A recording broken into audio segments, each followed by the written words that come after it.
Salut tout le monde, alors on se retrouve pour une nouvelle vidéo. Et non, je ne suis pas dans la rue parce que j'ai un fond vert comme vous avez pu le comprendre. Et d'ailleurs j'aime pas quand c'est vert, rechangeons.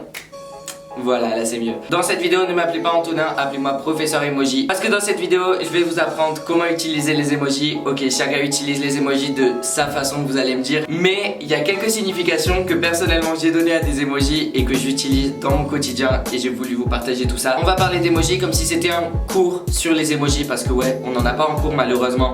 Et on devrait en avoir. Parce que les emojis c'est une partie importante de notre communication sur les messages. Je vais commencer avec un des nouveaux emojis qui est sur iPhone, qui est le sourire, qui a l'air complètement innocent, qui est comme ça.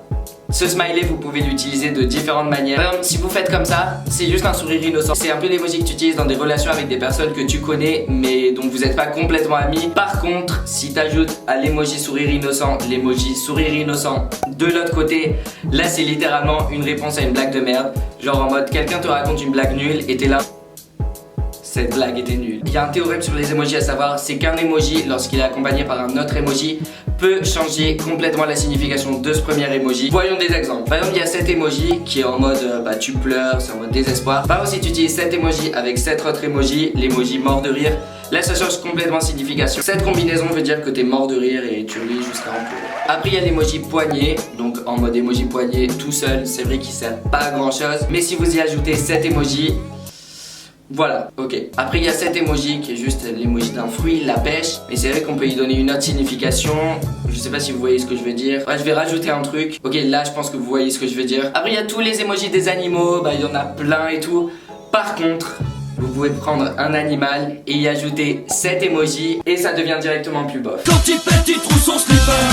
Je peux vous montrer un autre exemple en reprenant le sourire innocent. Si vous y ajoutez cet emoji en mood, demain c'est la rentrée. Théorème compris.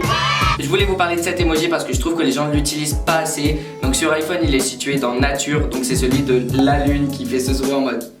Et cet emoji c'est littéralement toute ma vie, j'aime trop l'utiliser. Et je lui ai donné 3 utilisations. Donc la première c'est quand quelqu'un essaie de mentir et que tu connais la vérité. Oui. T'es sûr de ça? La deuxième signification c'est en mode you know what I mean, genre tu vois ce que je veux dire. Par contre, vous savez que votre amitié, elle vaut de l'or si vous mettez cet emoji et que l'autre personne vous répond avec cet emoji. Ça, c'est un symbole de bonne amitié. Il y a un autre emoji que je trouve qu'on parle pas assez, c'est celui du serpent qui fait Ew, that's disgusting. J'aime trop cet emoji parce que dans ma tête, cet emoji veut dire Ew, ou genre damn. Quand vous êtes dans une situation où il y a un truc répugnant, je trouve qu'il est trop bien. Je sais pas si vous voyez mon délire, est-ce que je suis le seul qui a ce délire? Dans la catégorie animaux, il y a aussi l'emoji du poussin qui est là en mode. Et ça c'est trop l'emoji que t'envoies à quelqu'un quand il t'envoie un message genre en mode il te prend pour un con et tu lui envoies. Sérieux? Ah bon? Après il y a l'emoji de la pierre aussi, je trouve qu'on en parle pas assez. Et cet emoji c'est vraiment quand il y a un truc choquant et que t'as pas d'expression faciale, t'es juste en mode oh my god. Il y a un autre emoji que j'ai découvert il y a peu, j'avais tweeté sur ça. C'est l'emoji qui souffle de l'air, lui, vous le voyez de toute façon. Et lui pour moi il veut trop symboliser quand quelqu'un pue de la gueule et vient de parler à 2 cm de ta tête genre. Il y a 3 personnes, il y a votre ami à côté, il y a quelqu'un qui pue de la gueule qui vous parle, vous pouvez lui envoyer tac tac et vous comprendrez. On peut faire toute une conversation avec les emojis, c'est ça que j'aime trop. Il y a aussi cette catégorie d'emojis que je comprends pas pourquoi ils sont là, enfin qu'on n'utilise jamais, voire très rarement. Alors par exemple les emojis chinois. Alors Apple, si je voulais parler chinois, je mettrais mon clavier en chinois, pas besoin de me mettre des emojis chinois pour que je sois sur mon téléphone en mode quoi.